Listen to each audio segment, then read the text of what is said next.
وہ کہے گا ہاں پڑھی ہے. پوچھے گا کتنی پڑھی ہے؟ کہا 60 سال نماز پڑھی ہے.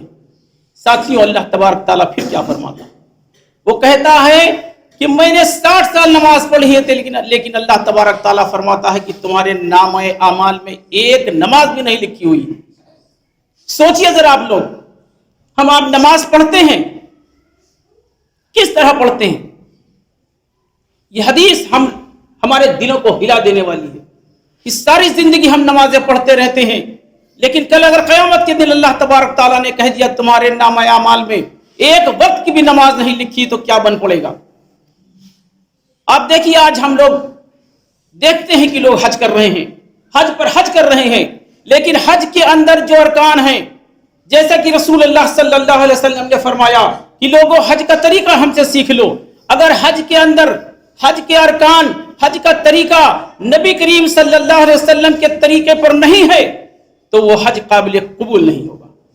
اسی طرح سے آج ہم نماز پڑھتے ہیں، کوئی شخص نماز پڑھتا ہے، حنبلی نماز پڑھتا ہے، کوئی شخص شافعی نماز پڑھتا ہے، کوئی مالکی پڑھتا ہے، کوئی حنفی پڑھتا ہے.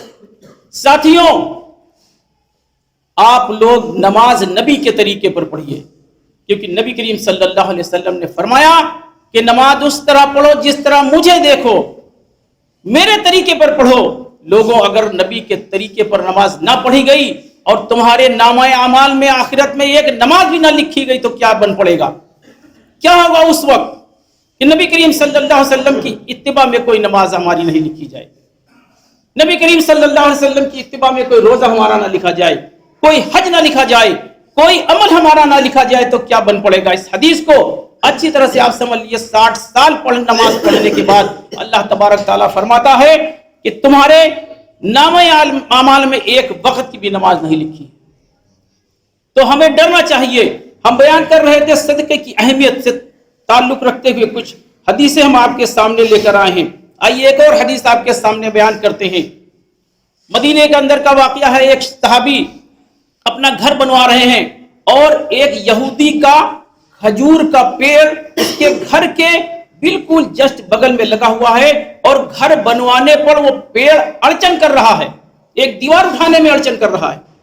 تو اس صحابی نے اس یہودی سے کہا یہ پیڑ ہمیں دے دو یا تو اسے کٹا دو. اس نے کہا نہ ہم کٹائیں گے اور نہ تمہیں دیں گے. وہ صحابی رسول اللہ صلی اللہ علیہ وسلم کی خدمت میں حاضر ہوتا ہے اور کہتا ہے اے اللہ کے رسول صلی اللہ علیہ وسلم، آپ ہماری اس سے سفارش کر دیجئے کہ وہ یا پیڑ ہمیں دے دے یا میرے ہاتھ بیچ لے یا وہ کٹا دے. رسول اللہ صلی اللہ علیہ وسلم سفارش کے لیے جاتے ہیں. دیکھیے کسی بھی اچھے کام کے لیے سفارش کرنا بھی اجر و ثواب ہے. جس طرح سے روزہ رکھنے والے کو روزے کا پورا ثواب ملتا ہے اور کوئی اگر شخص اس کو افطار کرا دے تو اس کو بھی ثواب ملتا ہے، اسی طرح سے کوئی اچھے کام کے لیے، کوئی نیک کام کے لیے اگر کوئی سفارش کرتا ہے تو اس کو بھی اجر ثواب ملتا ہے. رسول اللہ صلی اللہ علیہ وسلم اس یہودی کے پاس پہنچتے ہیں اور اس سے کہتے ہیں کہ یہ درخت، یہ سوکھا کھجور کا تنا ہے، یہ اس کو دے دو. تو یہودی کہتا ہے کہ اگر ہم اس کو دے دیں تو مجھے کیا ملے گا؟ تو رسول اللہ صلی اللہ علیہ وسلم نے فرمایا تجھے جنت میں ایک کھجور کا پیڑ لے کے دوں گا. دیکھیے رسول اللہ صلی اللہ علیہ وسلم کا فرمان، ایک کھجور کے پیڑ کی بات ہو رہی، لیکن صرف کھجور کا پیڑ ہی نہیں بلکہ جنت بھی ہوگی اس کے ساتھ. یہودی کہتا ہے ہمیں آخرت میں سے نہیں دنیا کے مال میں سے کچھ دیجئے. رسول اللہ صلی اللہ علیہ وسلم فرماتے ہیں کہ میرے پاس دنیا کا کوئی مال نہیں ہے، اگر آخرت کا چاہتے ہو تو میں تمہیں ایک جنت کا کھجور کا درخت دوں. ساتھیوں یہودی نے انکار کر دیا. رسول اللہ صلی اللہ علیہ وسلم اپنے گھر واپس آ گئے. یہ بات مدینے کے اندر پھیل گئی. صحابی دوڑتے ہیں اس یہودی سے بات کرتے ہیں کہ اس کھجور کے بدلے میں کچھ ہم سے لے لے. یہودی نے سوچا یہ نبی کے دیوانے ہیں، یہ نبی کے پروانے ہیں، نبی کے لیے اپنی جان دیتے ہیں، آج کمانے کا وقت ہے، جتنا جی چاہے کما لو. اس کے ذہن میں یہ بات بیٹھ گئی. ادھر سے صحابی آتے ہیں اور بات کرتے ہیں. یہ بات ابو دردہ کے کانوں پہنچتی ہے. ابو دردہ بھاگتے ہوئے آتے ہیں, رسول اللہ صلی اللہ علیہ وسلم کے دربار میں حاضر ہوتے ہیں اور کہتے ہیں یا رسول اللہ, آپ نے اس یہودی کو ایک درخت کے بدلے جنت کا پیڑ دینے کا وعدہ کیا ہے, کیا یہ وعدہ اس کے لیے ہے یا ہمارے لیے بھی ہے؟ نبی کریم صلی اللہ علیہ وسلم فرماتے ہیں ابو دردہ تمہارے لیے بھی ہے, جاؤ. ابو دردہ جاتے ہیں, یہودی سے بات کرتے ہیں, یہودی سے کہتے ہیں اس درخت کے بدلے تم مجھ سے درخت لے لے. وہ کہتا نہیں. کہتا 10 پیڑ لے لے. وہ کہتا نہیں. کہتا ابو دردہ کہتے 50 لے لو. اس نے کہا نہیں. اس کے ذہن میں چل رہا تھا یہ وقت کمانے کا ہے, یہ لوگ اس درخت کے لیے کتنی دور نکل سکتے ہیں. وہ اپنی بات پہ اڑا ہوا تھا. ابو دردہ کہتے ہیں کہ میرا فلاں باغ ہے, کھجور کا باغ ہے, 500 پیڑ اس کے اندر ہیں کھجور کے, وہ 500 پیڑ ہم سے لے لے, لیکن یہ درخت دے دے. وہ خاموش تھا. ابو دردہ آگے بڑھتے ہیں, کہتے ہیں جس زمین پر 500 درخت لگے ہوئے ہیں وہ زمین بھی لے لے, اور اس کے اندر جو میرا مکان بنا ہے وہ بھی لے لے. یہودی کہتا ابو دردہ کیا کہہ رہے ہو؟ ابو دردہ کہتے ہیں میں ہوش و حواس میں کہہ رہا ہوں. وہ کہتا ابھی سودا پکا؟ کہا پکا. ابو دردہ نے پورا 500 پیڑوں کا باغ میں زمین اور مکان سہت ان کو دے دیا. گھر آتے ہیں, اپنی اہلیہ سے کہتے ہیں بیگم باہر آ جاؤ, ہم نے یہ باغ اور یہ پیڑ دے دیا ہے. اہلیہ پوچھتی ہے کس کے بدلے میں دیا ہے؟ کہا جنت کے ایک درخت کے بدلے میں دیا ہے. دیکھیے اس وقت کی عورتیں بھی کتنی پاکیزہ ذہنیت کی ہوتی ہیں. کہتی ہیں تم نے نفع کا سودا کیا ہے. اور یہ بات جب رسول اللہ صلی اللہ علیہ وسلم کے کانوں تک پہنچی کہ ابو دردہ نے 500 پیڑوں پر مشتمل اپنا پورا باغ اس یہودی کو دے دیا ہے, تو رسول اللہ صلی اللہ علیہ وسلم فرماتے ہیں یہ صدقے کی اہمیت دیکھیے آپ. نبی کریم صلی اللہ علیہ وسلم فرماتے ہیں کہ لوگوں اللہ تبارک تعالیٰ نے میری آنکھوں کے سامنے پردہ اٹھا دیا ہے, میں نے جنت کے اندر ابو دردہ کا وہ باغ دیکھا ہے. 2 روایتیں اس پر ہیں, روایتیں تو کوئی ایک ہے, میں 2 روایت صرف آپ کے سامنے بیان کرتا ہوں. رسول اللہ صلی اللہ علیہ وسلم فرماتے ہیں کہ میرے سامنے سے اللہ تبارک تعالیٰ نے جنت کا پردہ اٹھا دیا ہے اور میں نے وہ باغ دیکھا ہے جو ابو دردہ کے لیے تیار کیا گیا ہے. 1,00,000 درختوں پر مشتمل وہ پیڑ ابو دردہ کے لیے تیار کر دیا. دوسری روایت میں رسول اللہ صلی اللہ علیہ وسلم فرماتے ہیں کہ میں نے دیکھا کہ وہ 1,00,000 پیڑوں کا باغ اور وہ درخت جھک جھک کر ابو دردہ کی طرف جھک رہے ہیں اور چیخ پکار کر کہہ رہے ہیں کہ ابو دردہ کب آئے گا اور ہمارے اندر داخل ہو جائے گا. یہ صدقے کی اہمیت دیکھیے. ہم آپ صدقے کی اہمیت کو نہیں سمجھتے, ہم اپنے جیب خالی نہیں کرنا چاہتے. چھوٹا صدقہ ہو یا بڑا صدقہ ہو, اللہ کے لیے اگر خرچ کیا گیا اس کی قیمت بہت بڑی ہوتی ہے. اور جو لوگ بڑے لوگ ہیں, جو دولت والے اور پیسہ والے ہیں, وہ بے حساب خرچ کرتے ہیں. ایک اور روایت آپ کے سامنے رکھتے ہیں. عبد الرحمن بن عوف رضی اللہ تعالیٰ عنہ ایک بہت بڑے مالدار صحابی ہیں, اور ان کی تجارت, ان کا کاروبار مدینے کے باہر تک پھیلا ہوا ہے. ایک وقت کی بات ہے کہ مختلف روایتوں کے اندر عبد الرحمن بن عوف کا قافلہ مدینے کے اندر داخل ہو رہا تھا, اور روایت میں تو مختلف ہے لیکن وہ روایت ہم لے رہے ہیں جس میں سب سے کم ہے. 700 اونٹوں پر سوار کاروبار کا جو وہ مال جو لاکھوں اور کروڑوں روپے کی قیمت رکھتا ہوا تھا مدینے کی طرف بڑھ رہا تھا. لوگوں نے دیکھا اتنا بڑا قافلہ آ رہا ہے, مدینہ کے لوگ دہل گئے. حضرت عائشہ رضی اللہ تعالی عنہا کو جو خبر لگی, انہیں معلوم ہوا یہ کس کا قافلہ آ رہا ہے. لوگوں نے بیان کیا یہ عبد الرحمن بن عوف کا ہے. تو امی عائشہ فرماتی ہیں کہ جاؤ عبد الرحمن سے کہہ دو کہ اللہ کے نبی صلی اللہ علیہ وسلم نے ارشاد فرمایا تھا کہ عبد الرحمن بن عوف جنتی ہے. یہ بات جب عبد الرحمن کے کانوں تک پہنچی تو عبد الرحمن نے کہلوایا اور کہا جاؤ امی عائشہ سے پوچھو جا کر کے کیا انہوں نے رسول اللہ صلی اللہ علیہ وسلم کے منہ سے اپنے کانوں سے یہ سنا ہے. پوچھنے والے نے پوچھا. امی عائشہ کہتی ہے اللہ کی قسم میں نے رسول اللہ صلی اللہ علیہ وسلم کو فرماتے ہوئے اپنے کانوں سے سنا ہے کہ عبد الرحمن بن عوف جنتی ہے. عبد الرحمن بن عوف کی خوشی کا ٹھکانہ نہ رہا. انہوں نے پورا کا پورا قافلہ اللہ کی راہ میں صدقہ کر دیا اور وہی بانٹ دیا. اہمیت دیکھیے اللہ کے لیے خرچ کرنے کی، کس طرح خرچ کرتے ہیں لوگ. اللہ کے لیے خرچ کرنا یہ بڑے دلیری کام ہوتا ہے.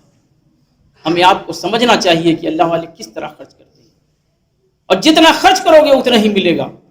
آج ہمارے معاشرے کے اندر ہمیں ضرورت ہے ان بھوکے لوگوں کو جو ہماری طرف حسرت سے دیکھ رہے ہیں. ان لوگوں کو ضرورت ہے جن کے پاس پہننے کے لیے کچھ نہیں، اوڑھنے کے لیے کچھ نہیں ہے. ہم اپنی جیب سے 1 روپیہ بھی نکالیں گے تب بھی کسی کا بھلا کر دیں گے. کم سے کم بھی دیں گے اور زیادہ سے زیادہ دیں گے تو ہم اپنی آخرت کو سنوار لیں گے. اور اللہ کی راہ میں خرچ کرنے سے مال گھٹتا نہیں بلکہ بڑھتا ہے. بہت سی روایتیں اس بارے میں آئی ہیں جو ہم آپ کے سامنے صدقے کی اہمیت کو رکھتے ہوئے آپ کے سامنے بیان کرتے ہیں. اور یاد رکھیے کہ قبر کی مٹی کو ٹھنڈا صدقہ جتنا ٹھنڈا کرتا ہے، روایت میں آتا ہے صدقہ جس طرح قبر کی آگ کو ٹھنڈا کر دیتا ہے کوئی عمل نہیں ٹھنڈا کرتا. تو ہمیں کوشش کرنی چاہیے کہ اللہ کے لیے کچھ نہ کچھ اپنے گھروں سے نکالیں، اپنے ان بھائیوں تک پہنچائیں جن کو ہماری ضرورت ہے، جو ہمارے محتاج ہیں. اللہ نے ہمیں مال دیا ہے، یہ مال پر پورا اختیار ہمارا نہیں ہے. یہ مال ایک آزمائش ہے ہمارے لیے، ہمیں آزمانے کے لیے یہ دیا ہے کہ ہم آزمائش میں بیٹھے ہوئے ہیں. اللہ تبارک تعالیٰ نے اگر ہمیں مال دیا ہے اور دوسرے کو مال نہیں دیا ہے، اس کو مال نہ دے کر اس کو آزمائش میں کھڑا کیا ہے، اور ہمیں مال دے کر آزمائش میں کھڑا کیا ہے. یہ ہم دیکھیں اللہ کے لیے، اللہ کے بندوں کے لیے کیا کرتے ہیں، کیا کچھ نہیں کرتے. اللہ تعالیٰ سے دعا ہے کہ اللہ تعالیٰ ہمیں سمجھنے کی توفیق عطا فرمائے اور اس پہ عمل کرنے کی توفیق عطا فرمائے. اقول قولی ھذا واستغفر اللہ لی ولکم ولسائر المسلمین انہ هو الغفور